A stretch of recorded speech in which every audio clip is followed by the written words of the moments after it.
think that weapons solve problems. That's what I'm trying to understand. People are in an argument, somebody pulls a gun, nobody else has a gun. ER 006420, State versus Corbin Szymanski. Can I have parties announced? State is opposed to your application. There's a $2,000 fine, cap of 6 years in the prison. I am, and so we're asking that you deny the application, Your Honor, and that's based on some of the things that are contained within the stipulations. And so in reviewing the defendant's PSI, what was reported to the PSI officer is that he was not under the influence of alcohol. He was the designated driver on the day of the offense, and that This defendant claimed he acted out of fear during a street confrontation, but the judge had one major question. Why pull a gun when nobody else even had a weapon? What followed became a tense courtroom discussion about violence, responsibility, and split-second decisions. the reason that he became engaged in this altercation that was ongoing is because a member of his party engaged in a verbal altercation with the complainant in this case. And then what is reported is that the complainant then dropped the driver's side mirror of the vehicle that the defendant was operating. And then at this point, the defendant grabbed the firearm and began holding it. And then he reported that the complainant walked over to the vehicle again, and that's when he fired the firearm and struck the complainant and he stopped it.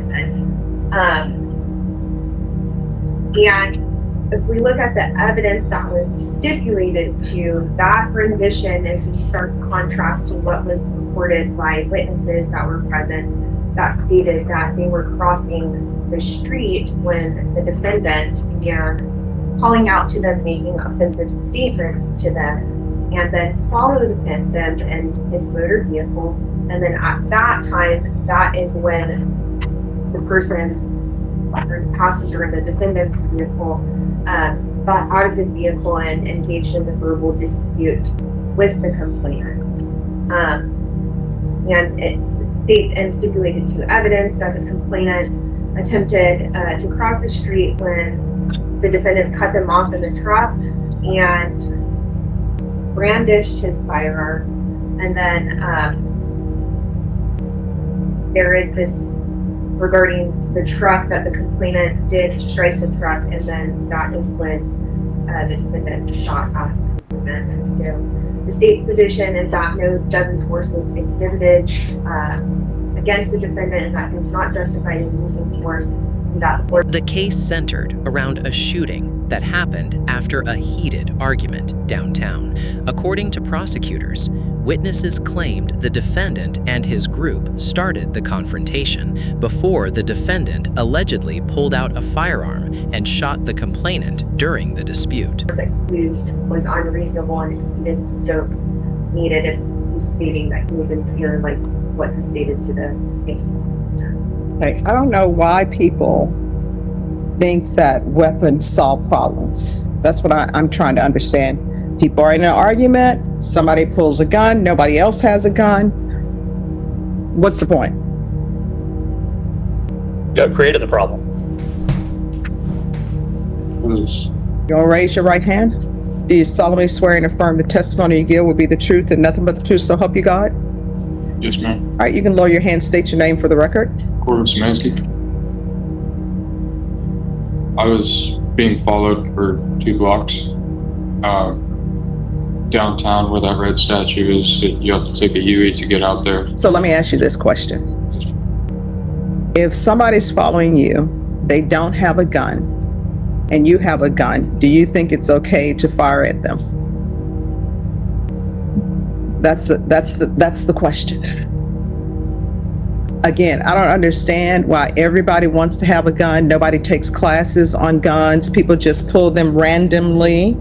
It's sort of like, I took a lot of psychology courses. I should have double majored, but I did it because I took political science and you have all these electives. I said, let me take psychology. It may come in handy.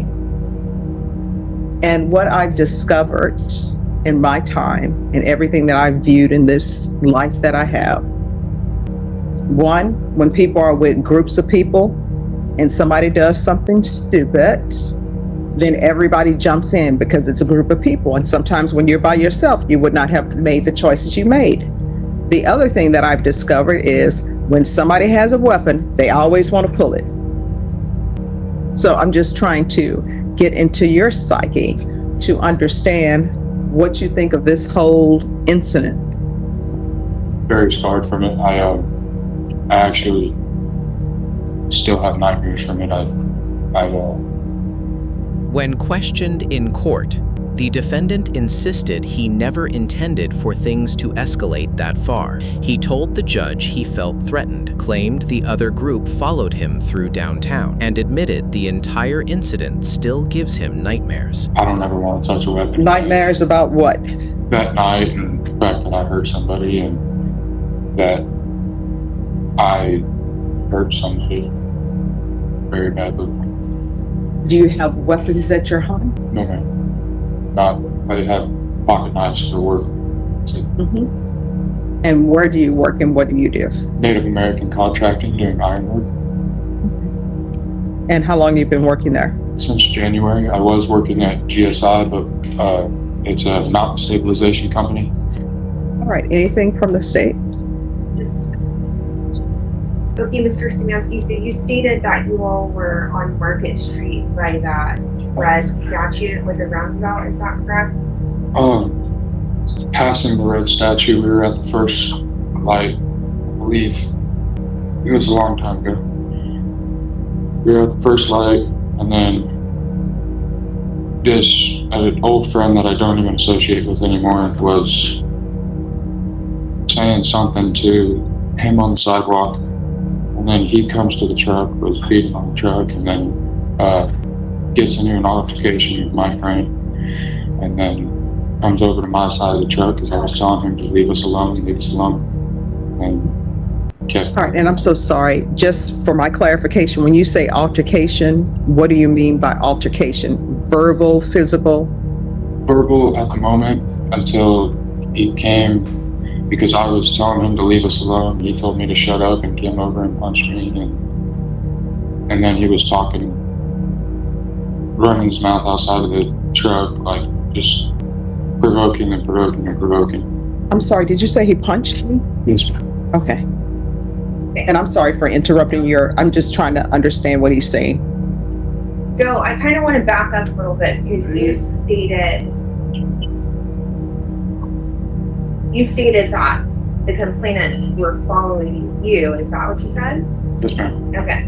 And so at this time, they're walking. But the judge kept returning to one issue. Why introduce a gun into an argument where nobody else was armed? The court questioned whether the defendant truly acted in self-defense, or whether the weapon itself turned a tense situation into a violent one.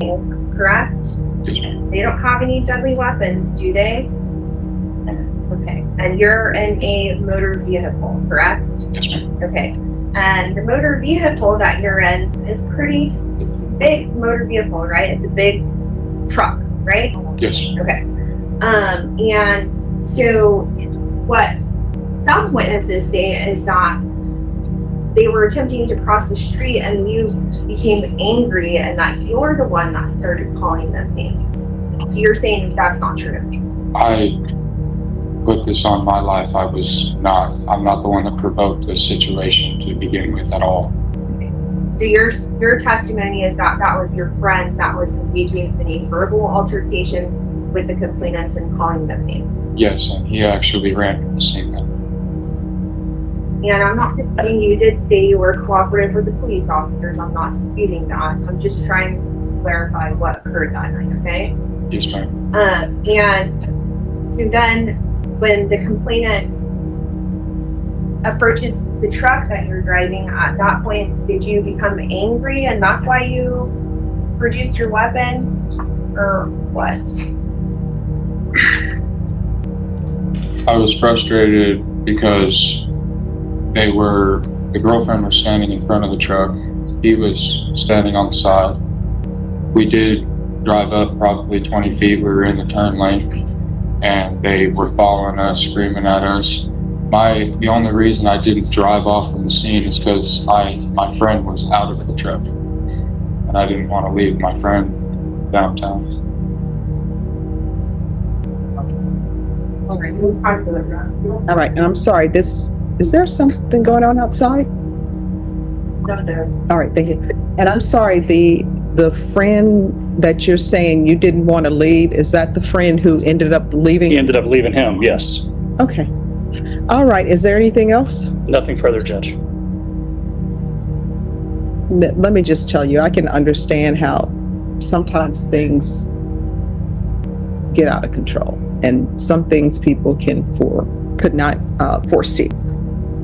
I'm gonna give you a choice. These are your choices. There are no other choices. The defendant asked the court for deferred adjudication instead of prison. His attorneys argued he wanted to prove he was not a violent person and deserved another opportunity to rebuild his life. The judge ultimately gave him a difficult choice: probation with jail time or immediate prison. Ask for any other choice. This is your only choice.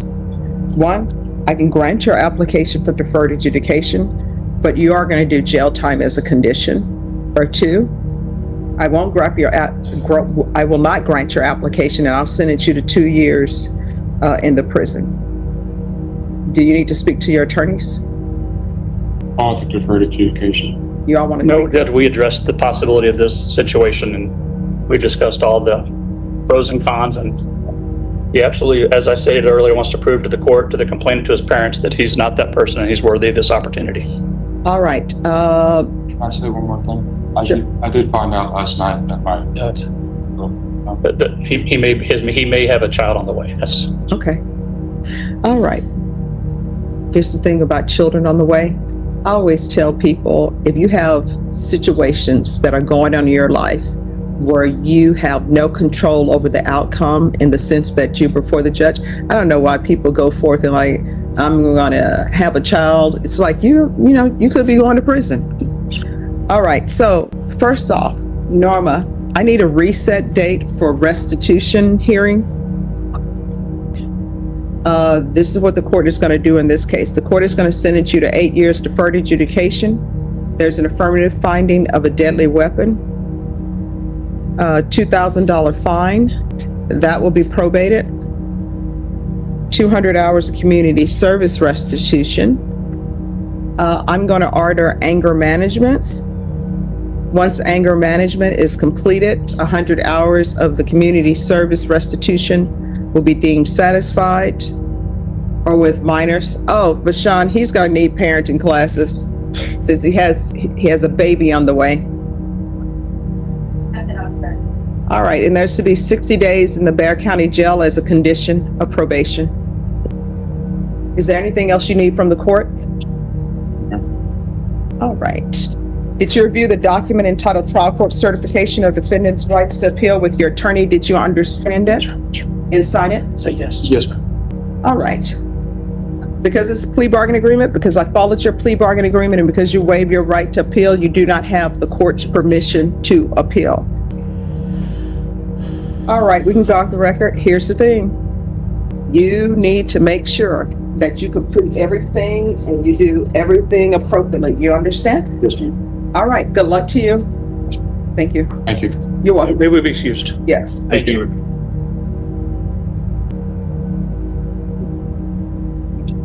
In the end, the defendant accepted deferred adjudication, probation. The judge ordered jail time, anger management, community service, parenting classes, and strict probation conditions, while warning him that failing to change his behavior could destroy his future permanently.